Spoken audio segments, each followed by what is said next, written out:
করছি, কারণ আমরা মনে করি রমজান মাস হলো আল্লাহর কাছে প্রত্যাবর্তনের মাস, তাই না?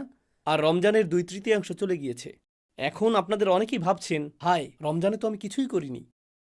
এত বড় একটা সুযোগ ছিল রমজানের প্রস্তুতি নিয়ে, রমজানকে সর্বোচ্চ কাজে লাগানো নিয়ে এত আলোচনা হলো। এখন 20টিরও বেশি রোজা চলে গেল, আমি কিছুই করতে পারিনি।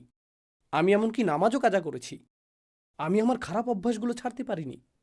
আমি শুধু ভুল করেই চলেছি। আর এখন রমজান মাস প্রায় শেষ, কিন্তু আত্মতৃপ্তি লাভ করার মতো আমার কিছুই নেই। ঠিক যেমন আমরা বলি, আত্মতৃপ্তি লাভ করার মতো আমার জীবনে কিছুই নেই, আমি সব নষ্ট করে ফেলেছি। এখন আমরা রমজানের ক্ষেত্রেও সেটাই বলছি।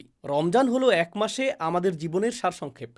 আর রমজানের এই 2/3 শেষ হয়ে যাওয়াটা অনেকটা এরকম, ওহ, আমার জীবনের অনেকটা সময় চলে গেছে, এখন আমি কি করতে পারি, তাই না? প্রতিবার শেষ 10 রাতে আপনি শুনেন যে আপনাকে আরো বেশি কিছু করতে হবে, আরো বেশি করতে হবে। আমি ভাবছি, আমি তো ন্যূনতম বাধ্যবাধকতাও পূরণ করছিলাম না, আর এখন আরো বেশি করতে হবে? বাদ দেই, আমি আর এর মধ্যে নেই। আমার অনেক দেরি হয়ে গেছে।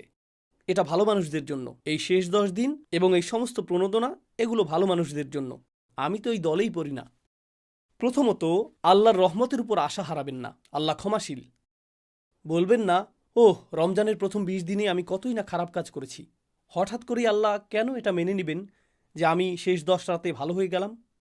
কেন তিনি এটা মেনে নেবেন?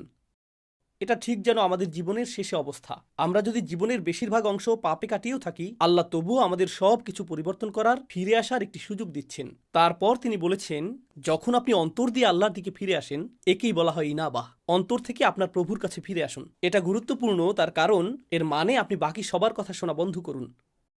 তার কথা শোনা বন্ধ করুন যে বলে তুমি কখনো ভালো হবে না, আল্লাহ তোমাকে কখনো ক্ষমা করবেন না। আপনার জীবনে এমন লোক আছে যারা এমন কথা বলে থাকে, আল্লাহ তোমাকে কখনো ক্ষমা করবেন না।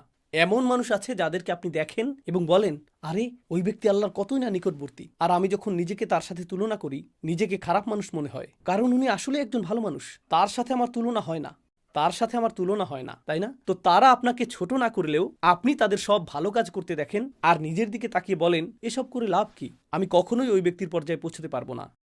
কোনো একজন এসে বলল, মাশাআল্লাহ, আলহামদুলিল্লাহ, আমি এই মাসে 2য় বারের মতো কোরআন খতম করলাম, আর আপনার অবস্থা এমন, আমি তো ফাতিহাও পড়িনি।